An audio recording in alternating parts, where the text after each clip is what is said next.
काय अगदी थोडासा प्रवास बाकी राहिला आपला. इथं तेच सांगतात नाथराया, माझी प्राप्ती होण्याची अगदी वेळ येऊन ठेपली की त्यावेळी सिद्धी पुढे येऊन भोग, वैभव, द्रव्य इत्यादींची लालूच दाखवून साधुकाची अधोगती घडून आणतात. बघा, भगवंताने याच्यामध्ये लिहिलं आहे. उद्धवाला सांगतो भगवंत की बघ, माझी वेळ प्राप्त व्हायची आली की माणूस मध्येच गडबड करतो. साधक जो असतो, साधक, ती भगवंताला प्राप्त करण्याची वेळ आली की त्याची बुद्धी, त्याचा भेजा भरकटतो, त्याचं मन भरकटतं. मग पूर्ण प्राप्ती निकट येता येता, त्या हातामध्ये येता येता ते संधी सिद्धी नागविती. हातामध्ये येता येता सिद्धी तिथे आडवे येतात. थोडासा अंतर आपला बाकी आहे आणि आपल्याला तो अंतर पार करता येत नाही का, तर सिद्धी आपल्याला तिथे आडव्या येतात आणि भोग, संपत्ती, उपचार आणि काय करतात, मग आपल्याला भोगाकडे नेतात, वैभवाकडे नेतात आणि द्रव्य संचिताकडे नेतात. आणि भोगाकडे माणूस गेला आणि वैभवाकडे त्याने लक्ष घातलं. आणि म्हणून काही ठिकाणी बघा, सुरुवातीलाच जे साधू जे असतात ते अपरिहार्य असतात. म्हणजे कसं असतात, ते कुठल्याच गोष्टीचा संचय करत नाही. जर आपण संचय केला, अपरिग्रहता म्हणतात त्याला, जर आपण ते परिग्रह केला, संचय केला, तर आपलं लक्ष तिकडेच जातो आणि आपल्याला भगवंताची प्राप्ती होता काय होतं माणूस, तर तिथं खाली येतो डायरेक्ट तो. आणि खाली आल्यानंतर माणूस काय करतो, तर डायरेक्ट अधोगतीला जातो.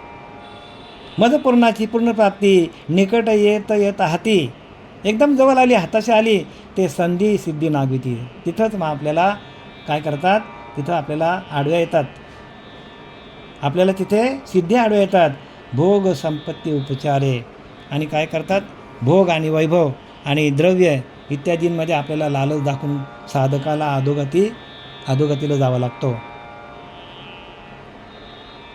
ज्याचे रायापाशी पूर्ण चलन, त्याचे हाताये लाचू संपूर्ण, तेनेच तो पावे मरण, तैस्या सिद्धी जाण घातका. आता इथे दृष्टांत दिला.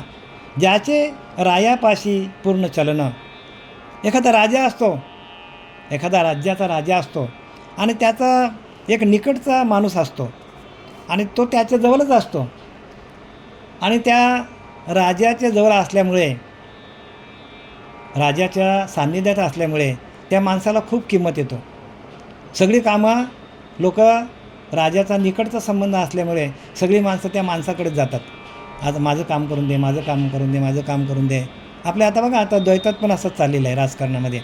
एखादा मंत्री असेल आणि त्याचा असिस्टंट जर कोणी असेल, तर त्या मंत्र्याला भेटण्याच्या आधी त्या असिस्टंटलाच लोक भेटतात आणि त्याला काय सांगतात की बघ, एवढे पैसे घे आणि आमचं काम करून टाक बाबा, कारण आम्हाला काम व्हायला पाहिजे.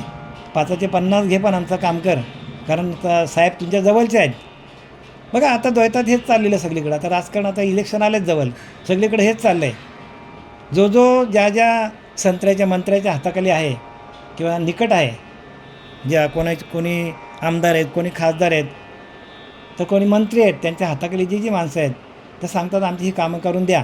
मग तो माणूस काय करतो, लोकांकडनं पैसे घेतो आणि साहेबांकडनं काम करून घेतो, पण त्यातली काही लाच असते तर आपल्याकडे ठेवतो. संपूर्ण पैसे राजापर्यंत पोचत नाही. आणि मग ही जी माणसं पैसे देणारे असतात, ह्यांची काही कामं झाली नाही, मग ती बोंबलत साहेबांकडे जातात आणि साहेबांना सांगतात, मी हे तुझ्या माणसाला एवढे पैसे दिले आणि त्याने माझं कामच केलं नाही. तुम्ही दिले पैसे त्याला? हो, पैसे दिले. मग काम झालं नाही तुमचं? नाही झाला. मग त्याला तो बोलवतो आणि म्हणजे तू याच्याकडे किती पैसे घेतले? असे अनेक लोकांचे पैसे घेणारा माणूस असतो तो. आणि मग त्यांची ती चोरी उघडकीस आली की काय करतो तो संत्री त्याला त्या पदावरनं काढून टाकतो. काय करतो, त्या पदावरनं काढून. ज्याचे रायापाशी पूर्ण चलन, त्याच्या हाताये लाचू लाचलुचपत घेणारा असतो तो. तेनेच तो पावे मरण. बघा, आणि त्याला झटका येतो की आपण आता एवढे पैसे लोकांचे घेतले आणि राजाला माहीत झाले किंवा त्या मंत्र्याला माहीत झाले, तर तेनेच तो पावे मरण. तो त्याला काय होतं, त्याच्यावर मरण ओढवतं. तैसा सिद्धी जाणं घातका. त्याची सिद्धी काय करतात, सिद्धी आपल्याला ज्यावेळेला आपल्याला मोक्षाची प्राप्ती व्हायची वेळ येतो, त्यावेळेला सिद्धी आडव्या येतात आणि आपल्याला काय करतात, की मोक्षपदापासून किंवा भगवंताच्या त्या स्वरूपाशी एकरूप होण्यापासून आपल्याला खाली आणतात आणि आपल्याला अधोगतीला घेऊन जातात. जसं त्या राजाचं राजाकडे असलेला तो माणूस आहे, राजाच्या हाताखाली असणारा, त्याचं मरण होतं, तसं आपल्याला सिद्धीला जर आपण जवळ केल्या तर आपली अशी परिस्थिती होते आणि माणसाचा घात होऊन जातो. या अध्यायीचे निरूपण सांगावया हेची गा कारण, माझे प्राप्तीस सिद्धी विघ्न उद्धवा जाण निश्चिती. हा संपूर्ण अध्याय मी उद्धवा सांगितला. ह्याला कारण एकच आहे की सिद्धी जी आहे, त्या सिद्धी माझ्या प्राप्तीशी विघ्न, माझी प्राप्ती करण्यासाठी सिद्धी ज्या आहेत ना, सिद्धी त्याच विघ्न करतात. आणि त्या सिद्धी विघ्न करतात. त्या सिद्धी कोणाच्या आहेत? तर सिद्धी पण भगवंताच्या आहेत. सिद्धी पण भगवंत म्हणतो सगळं माझंच आहे. पण सत्वगुणांचीच परीक्षा होते. मी तुम्हाला मागे पण बोललो की सत्वगुणे भगवत भक्ती, सत्वगुणातूनच भगवत भक्ती होते. आणि सगुण परीक्षा होते. सगुण म्हणजे सत्वगुण. जसं एखाद्या माणसाला आपल्या सांसारिक जीवनामध्ये एखाद्या परीक्षा दिल्यानंतर त्याला मार्क किती पडतात आणि त्या मार्कावर त्याची त्याला पदवी दिली जाते किंवा तसं त्याला प्रमोशन दिलं जातं. त्याला जास्तीत जास्त मार्क असतील म्हणजे 1 नंबरला जर तो आला, 1 नंबर, 2 नंबर, 3 नंबर, तर त्याला त्या प्रकारच्या लेवलची त्याला नोकरी दिली जाते आपल्या या संसारिक जीवनामध्ये. कारण त्याची परीक्षा आहे. आणि जर तो परीक्षेला चांगल्या मार्काने उत्तीर्ण झाला तर त्याला मामलेदार, बरं का, मोठ्या पोस्ट मिळतात. तहसीलदार, मामलेदार, कलेक्टर अशा मोठ्या पोस्ट दिले जातात. कारण त्याचे मार्क त्याला चांगले असतात. म्हणजे त्याची बुद्धिमत्ता तेवढी तीक्ष्ण आहे, त्याची बुद्धिमत्ता तेवढी उच्च लेवलची आहे, तेवढी त्या बुद्धीला तेवढा तेज आहे. आणि म्हणून त्याची बुद्धी तेज असल्यामुळे त्याला चांगल्या उच्च प्रकारचं त्याला पदं मिळतात त्या माणसाला आपल्या सांसारिक जीवनामध्ये. तसं भगवंत काय करतो तर ह्या नामसाधनातून एखाद्याचं अंतःकरण किती शुद्ध आहे आणि तो भगवंताच्या परीक्षेला उत्तीर्ण होतं की नाही, मग त्याच्यासाठी भगवंतानी सिद्धी ठेवलेल्या आहेत त्या. आणि त्या सिद्धीला जर आपण बळी पडलो तर कित्येक लोक असे चांगल्या पदावर, चांगल्या उच्च लेवलला भक्तीला गेल्यानंतर एकदम खालच्या पदाला येतात आणि काही दिवसानंतर व्यसनाधीन जातात. ते व्यसनाच्या अधीन होतात आणि काही दिवसानंतर ते भिकारी पण होतात. कित्येक लोक बघितलं आम्ही. रिद्धिसिद्धीची त्यांनी वापर केल्यानंतर त्याच्याकडची संपूर्ण शिल्लक संपली जाते. जी काय शिल्लक असेल, जी काय पुंजी त्याने कमवली असेल नामस्मरणातून, मागच्या त्याच्या जन्मोजन्मीची शिल्लक जी असेल ती पण त्या रिद्धिसिद्धी घेऊन जातात. आणि माणसाला काय करतात, मग खंगला प्राणी खंगून टाकतात, म्हणजे फुलकोला करून टाकतात. संपूर्ण शिल्केचा म्हणजे पुण्याईचा ऱ्हास होतो. आणि जिथं पुण्याईचा ऱ्हास होतो तिथं भगवंत कधीच सापडत नाही. कारण भगवंत कसा आहे तर आपल्या तिळतिळाने आपल्याला भगवंताची प्राप्ती, तिळतिळाने पुण्याई वाढत आपल्याला भगवंताची प्राप्ती होते. देव तिळी आला, गोडे जी झालं, म्हणजे तिळतिळ आपल्याला, बरं का, हळूहळू तिळतिळ आपल्याला पुण्य साठवायला लागतो. तिळाने आपल्याला पुण्य साठवावा लागतो. आणि साठवलेली पुण्याचा ऱ्हास होता कामा नये. जर साठवलेला पुण्याचा ऱ्हास झाला तर आपल्याला खालच्या पद्धतीला जावं लागेल. म्हणून आपली साठवलेली शिल्लक जी आहे ते आपण भगवंताच्या नामस्मरणामध्ये घालवलं पाहिजे. म्हणून नामस्मरणे निरंतर तेची जाणावे पुण्य शरीर. नामस्मरणे निरंतर आपल्याकडनं व्हायला पाहिजे. आणि आपल्याकडं नामस्मरण निरंतर होत नाही, याला कारण आपण परत काय करतो, आपण कुठंतरी त्या विषयांकडे अडकतो, विषयामध्ये अडकतो, आपण संसारामध्ये अडकतो. संसारामध्ये आपल्याला अनेक अडचणी आहेत, अनेक प्रकारच्या अडचणी संसारामध्ये, आणि माणूस त्या संसारामध्ये अडकला जातो. या अध्यायीचे निरूपण सांगावे हेची का कारण, हेच कारण मी ह्या संपूर्ण या अध्यायामध्ये हेच कारण सांगितलं की तुम्ही रिद्धिसिद्धीच्या मागे जाऊ नका. कारण रिद्धिसिद्धी निधी अवघीच उपाधी, जवळ त्या परमानंदी मन नाही. त्या परम अशा आनंद स्वरूपामध्ये माणसाचं लक्ष लागत नाही. आणि म्हणून रिद्धिसिद्धी निधी सांगितलं आहे, अवघीच उपाधी सांगितलं आहे, आणि त्या उपाधीच्या मागे जाऊ नका सांगितलं आहे.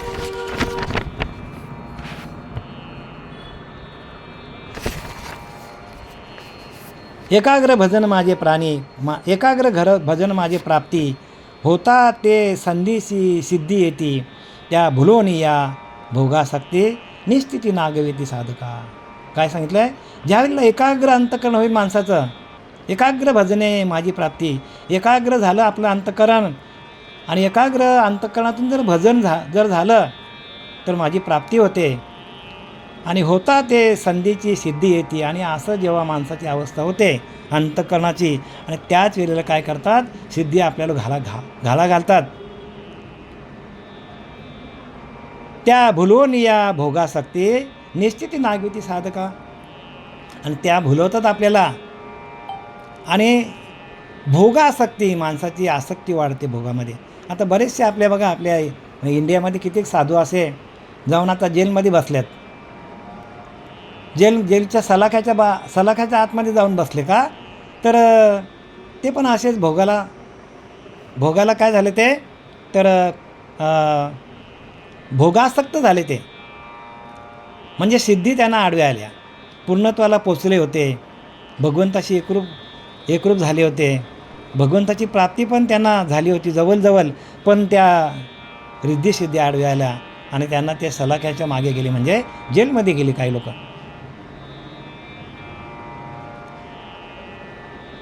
त्या भुलवून या भोगासक्ती निश्चिती नागविती साधका. आणि माणसाला काय करतात, पूर्ण त्या नागड्या करून टाकतात. जे नेनती माझे निजसुख ऐसे जे का केवल मूर्ख त्याशीच सिद्धीचे कौतुक अलौकिक भोगा लिप्सा. जे नेनती माझे निजसुख, आणि ज्या साधकांना माझं निजसुख म्हणजे अंतकरणाचं सुख आहे, ते ते आनंदस्वरूप अवस्था आहे, त्या आनंदस्वरूप अवस्थाची ज्यांना अनुभव येत नाही, जे नेनती माझे निजसुख माझ्या निजसुखाशी ज्यांना आवड नसते किंवा ज्यांना प्राप्ती नसते, ऐसे जे का केवळ मूर्ख, असे ते केवळ मूर्ख लोक असतात, त्याशीच सिद्धीचे कौतुक अलौकिक भोगालिप्त. आणि तेच लोक ज्यांना आनंद स्वरूप अवस्था आतमध्ये होत नाही, आणि असेच लोक या सिद्धीच्या मागे जातात आणि अलौकिक लिप्सा, आणि ते लौकिकामध्ये जातात आणि भोगाच्या मागे जातात. आणि त्या सिद्धी त्यांना काय करतात, त्यांना पिसे करून टाकतात, वेडे करून टाकतात. जैसे वेशीचे हावभाव तैसे सिद्धीचे वैभव, हे त्यागावयागा सर्व देवे हा अध्याय निरूपला. जैसे वेशीचे हावभाव तैसे सिद्धीचे वैभव. जसं वेशाने हावभाव केल्यानंतर, वेड्यावाकडे हावभाव केल्यानंतर त्या हावभावामध्ये सर्व सामान्य लोक त्या वेशेच्या त्या तारुण्याकडे किंवा तिच्या हावभावाकडे भुलले जातात. तसंच सिद्धी काय करतात, सिद्धी पण माणसाला काय करतात, तर आपल्याकडे असलेले वैभव जे आहे, आपल्याकडे असलेलं जे धन म्हणजे काय, ते पुण्याई, आपल्याकडे असलेली पुण्याई, तैसे सिद्धीचे वैभव त्यागावयागा सर्व देवे हा निरूपण सांगितला. भगवंताने सांगितलं आहे की तसं सिद्धी काय करतात, ते वेश्यासारखे असते. आपलं संपूर्ण धन, आपली स्वतःची पुण्याई संपूर्ण घेऊन जाईल. आणि म्हणून सावध होण्यासाठी काय सांगितलं आहे की हा निरूपण मी तुम्हाला सांगितला. ज्याशी प्राप्ते माझे निजसुख त्याशी सिद्धी तुच्छ प्राय देख, न देखता जन्म मरणाचे मुख माझा पूर्ण हरिक कोंदाटे. ज्याशी प्राप्त माझे निजसुख, आणि ज्या साधकाला माझं निजसुख प्राप्त झालेलं आहे, ज्याशी माझे आत्मसुख लाभलेलं आहे, ज्याला निजसुख लाभलेलं आहे, तो सिद्धींना तुच्छ लेखतो. बघा, सिद्धी काय तुच्छ मानतो तो, कारण तो आत्मस्वरूपामध्ये आत्मानंदामध्ये निमग्न झालेला असतो, रममान झालेला असतो, आणि म्हणून तो सिद्धीकडे वळत नाही. आणि ज्याच्यामध्ये माझा निजानंद भरलेला, बघा, ज्याच्यामध्ये भगवंत म्हणतो की याच्यामध्ये कशामध्ये माझा निजानंद भरलेला आहे, आत्मसुखामध्ये. म्हणून आत्मसुखाची या गोडिया विटे जो का सकळ विषया. ज्ञानोबाराने लिहिलं की नाही, ज्ञानोबाराने 4थ्या अध्यायामध्ये लिहिलं, आत्मसुखाची या गोडिया विटे जो का. आत्मसुख लागला की सगळ्या विषयांचा वीट येतो. न देखती जन्ममरणाचे मुख माझा पूर्ण हरिको कोंदाटे. आणि जन्ममरणाच्या त्या फेऱ्यामध्ये तो अडकला जात नाही, कारण त्यांच्या हृदयामध्ये पूर्णपणे आनंद कोंदाटलेला असतो, आत्मसुख कोंदाटलेला असतो. आणि म्हणून तसा साधक त्या सिद्धीकडं अजिबात वळत नाही. सेविता सद्गुरुचरण कोंदाटे ब्रह्म परिपूर्ण, तेथे सिद्धीचे पुसे कोण, हे जाणता कोण हरिभक्त. सेविता सद्गुरुचरण काय लिहिले ते, सेविता सद्गुरुचरण, सद्गुरूंचं चरण ज्याने सेवलं म्हणजे काय केलं, सद्गुरू चरण ज्याने धरलं, कोंदाटे ब्रह्म परिपूर्ण, तर त्याच्या चित्तामध्ये ब्रह्म परिपूर्ण कोंदाटे, त्याच्या चित्तामध्ये ब्रह्म परिपूर्ण कोंदाटलेला असतो. आणि तेथे सिद्धीशी पुसे कोण. मग ज्यावेळेला त्या चैतन्याच्या सुखामध्ये माणूस जातो, चित्ताचं चैतन्य होतो, चित्ताचं ज्यावेळेला चैतन्य होतो त्यावेळेला मनुष्य त्या सिद्धीकडं वळतच नाही, फिरकून पण बघत नाही. हे जाणती खूण हरिभक्त. आणि हे जाणती खूण हरिभक्त. आणि हरिभक्त जे असतात, खरोखरचे हरिभक्त जे असतात, खरी ज्या हरीची भक्ती करतात, त्यांना ह्या सगळ्या खुणा माहीत असतात. आणि म्हणून त्या सिद्धीनं काय करतात, सिद्धीनं ढकलून काय करतात, तर आपल्या निजसुखामध्ये, स्वतःच्या आत्मसुखामध्ये ते रममान झालेले असतात. हरिभक्तीशी विकला भावो, भजने फिटला अहम भावो, तेथे सिद्धीचा भोग संदेहो, नुपजे पहावो सर्वता. हरिभक्तीशी विकला भावो, हरिभक्तीला ज्याने आपला संपूर्ण भाव विकून टाकलाय, देहभावा, हरिभक्तीला ज्याने देहभाव विकून टाकलाय, हरिभक्तीशी विकला भावो, फिटले भजने फिटला अहम भावो. आणि भजनातून भजन करता करता माणसाचा संपूर्ण अहंकार नाहीसा झालेला असतो. तेथे सिद्धीचा भोग संदेह नुपजे पहावं सर्वता, तेथे सिद्धीचा भोग संदेह नुपजे सर्वता. तेथे सिद्धीचा काय होतं, सिद्धी तिथे अजिबात येत नाही. कारण त्याने काय केलेला असतो, आपला सर्व देहभाव त्या भगवंताला अर्पण केलेला असतो आणि त्याच्याकडे अहंकार अजिबात नसतो. त्यामुळे त्याने तो काय करतो, तो तेथे सिद्धीचा भोग संधी, सिद्धीला भोगाला तिथे संधीच मिळत नाही. नुपजे पहावं सर्व, तिथे अजिबात उपजत नाही. सिद्धीचा भाव, त्याच्याकडे सिद्धी घेण्याचा किंवा सिद्धी येण्याचा भाव तिथे अजिबात प्रवेश करू शकत नाही. कारण तो हरिभक्त असतो, हरिभक्तीशी एकरूप झालेला असतो. त्या चित्तामध्ये चित्ती प्रगटे चैतन्य घडं, चित्तामध्ये चैतन्य नावाचा ईश्वर त्याला प्रगटच झालेला असतो. भुक्ती मुक्ती रिद्धी सिद्धी, गुरुचरणी गा त्रिशुद्धी, हे नेणती जे मंदबुद्धी, ते नाना सिद्धी वांछिती.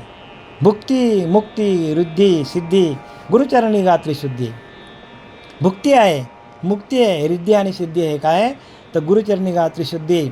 हे आपल्याला गुरुच्या चरणावर गेल्यावर आपल्याला संपूर्ण शुद्ध होतो माणूस, माणसाचं अंतःकरण शुद्ध होतो, माणसाचं चित्त शुद्ध होतो. आणि भुक्तिमुक्ती वृद्धी सिद्धी काय करतात, तर गुरुचरणी गात्री, गुरुच्या चरणावर गेल्यावर आपल्याला सिद्धी काय करतात, आपल्यापासून दूर जातात, लांब जातात. का आपला अंतःकरण पूर्णपणे शुद्ध झालेला असतो. हे नेनती जे त्रिशुद्धी म्हणजे तिन्ही काळामध्ये, जागृती स्वप्न सुसुप्ती, ह्या तिन्ही काळामध्ये आपलं सद्गुरूंचं स्मरण चालू असतं. सद्गुरूंनी दिलेल्या नामाचं अंतःकरणामध्ये नामस्मरण चालू असतो. हे नेनती जे बुद्धी मंदबुद्धी, आणि जे मंदबुद्धीचे लोक असतात, त्यांना ते जो आत्मानंद आहे त्या आत्मानंदापासून लांब असतात. आणि म्हणून ते नाना सिद्धी वांछिती, आणि म्हणून ते काय करतात, सिद्धीला धरून चालतात. आणि ज्याच्याकडे आत्मसुख आलं, आत्मानंद आलं, गुरुचरांची सेवा चांगली केली त्याने, आत्मानंद आलं, त्या रिद्धिसिद्धी बाजूला होतात. त्या रिद्धिसिद्धी जवळ पण फिरकून बघत नाही. सकळ सिद्धीचे साधन निरपेक्षता सत्य जाणं, निरपेक्षाचे अंगण सिद्धी संपूर्ण ओळंगती. म्हणजे सकळ सिद्धीचे साधन निरपेक्षता सत्य जाणं, जो मनामध्ये कुठल्याही प्रकारची इच्छा न करताना, इच्छा न धरता जो माझे भजन करतो, कुठल्याच प्रकारची निष्काम बुद्धीनं जो भजन करतो, निष्काम बुद्धीच्या निष्काम बुद्धीनं जो भजन करतो, निरपेक्षता ठेवून जो माझं भजन करतो, सकळ सिद्धीचे साधन निरपेक्ष सत्य जाणं. आणि निरपेक्ष म्हणजे कुठल्याच प्रकारची अपेक्षा आपल्या ज्या साधकाकडे नसतो. निरपेक्षाची अंगण सिद्धी संपूर्ण ओळंगती. ज्याने निरपेक्षतेने भगवंताची सेवा केली त्याच्याकडं सिद्धी फिरकून पण बघत नाही. आणि सिद्धी कोणाला धरतात तर जो अपेक्षा ठेवून भजन करतो, कुठला तरी मोठेपणा लौकिकता मिरवण्यासाठी किंवा जगामध्ये मोठं नाव कमवण्यासाठी, आपल्याला मोठं लौकिकता मिळावी किंवा आपल्याला खूप पैसा कमवता यावा किंवा जगामध्ये मोठं नाव हवं ह्याची अपेक्षा ठेवून जो भजन करतो सिद्धी त्याच्याकडे येतात. आणि जो फक्त भगवंताचं भजन करतो त्याच्याकडे सिद्धी फिरकून पण बघत नाही. मग सिद्धी आपल्याकडे येण्याचं एकमेव कारण काय आहे तर आपल्याकडे अपेक्षा ठेवून आपण भजन करतो. सुरुवातीलाच सांगितलं आहे सिद्धी कशात नेतात, ज्याच्या मनाची धारणा झालेली आहे.